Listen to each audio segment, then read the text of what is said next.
விருச்சிக ராசிக்கு 2025 சனி பயிற்சி பலன்கள் வந்து 5ஆம் பாவத்தில் நடக்கிறனால நம்ம ரொம்ப பயப்பட வேண்டிய தேவை கிடையாது. கெடுபலன்கள் என்ன நடந்துருமோ அப்படின்ற மனக்குழப்பங்களும் வச்சுக்கணுன்ற எந்த அவசியமும் இல்லை. நம்ம கவனமா இருக்க வேண்டிய விஷயங்கள் மட்டும் நம்ம தெளிவா தெரிஞ்சு அதன் அடிப்படையில் நம்ம நடந்துக்கிறப்ப இந்த சனி பயிற்சினால நம்ம பெரிய பாதிப்புகளை சந்திக்க போறது இல்லைன்றது எந்த மாற்று கருத்தும் கிடையாது. குறிப்பிட்டு சொல்லணும் அப்படின்னா குடும்பம் சார்ந்த விஷயங்கள்லையும் கல்யாணமாக இருந்த நபர் அப்படின்னா கணவன் மனைவி சார்ந்த விஷயங்கள்லையும் நண்பர்கள் கல்யாணமாகாத நபர்கள் நண்பர்கள் விஷயத்துலையும் கவனமா இருந்தாலே போதும். இந்த காலகட்டங்கள்ல உங்களோட ராசிக்கு 5ஆம் இடத்துல இருந்து ராசி லக்னம் ரெண்டுத்துக்குமே நம்ம இந்த பொது பலனாவே இதை எடுத்துக்கலாம். ராசிக்கு 5ஆம் இடத்துல இருந்து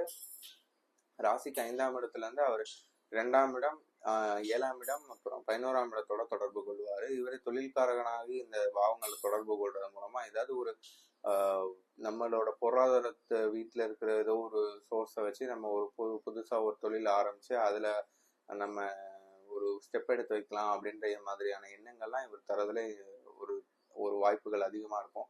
அந்த முயற்சிகளை இந்த காலகட்டத்தில் தவிர்த்துக்கிறது ரொம்பவே நல்லது. அப்படி இதையும் மேற்கொண்டு நீங்கள் அந்த ஸ்டெப் எடுக்கிற ஐடியா இருக்குன்னா உங்களுக்கு ஜனனகால ஜாதகப்படியான சனி பகவானோட நிலை எப்படி இருக்குது, 10ஆம் இடத்தோட அதிபதியோட நிலை எப்படி இருக்குது, இவங்க 2 பேருக்கும் லக்னாதிபதியோட தொடர்பு, லக்னத்துக்கு 2ஆம் இடத்த அதிபதியோட தொடர்பு எப்படி இருக்குது, இதெல்லாம் பார்த்துட்டு அந்த முயற்சி எடுங்க. 2வது விஷயம், உங்களுக்கு ஜனனகால ஜாதகப்படி மீனத்துல என்னென்ன கிரகங்கள் இருக்குது அந்த கிரகங்களோட உறவு நிலையை குறிக்கக்கூடிய உங்களோட மிகவும் தெளிவான ஒரு நடையிலேயே பழகிறது நல்லது. அதே நேரத்துல முதலீடு கூட்டு தொழில் சம்பந்தப்பட்ட விஷயங்களை தவிர்த்துக்கோங்க இந்த காலகட்டத்துல. ஏன்னா நீங்க எதிர்பார்க்கக்கூடிய லாபங்களை இந்த சனி பயிற்சி உங்களுக்கு தராதுன்றதுல கொஞ்சம் கூட சந்தேகமே கிடையாது. இந்த நேரம் நீங்க இதுக்கான அனுபவங்களை கத்துக்கிறதுக்கான டைமா மட்டும்தான் இருக்கும்.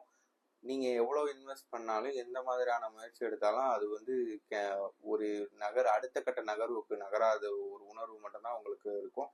இது மூலமா குடும்பத்திலையும் உங்க கணவன் மனைவியோட கல்யாணமா இருக்க நபர்கள் கணவன் மனைவியோட உறவுலையும் சங்கடங்கள் வரும்.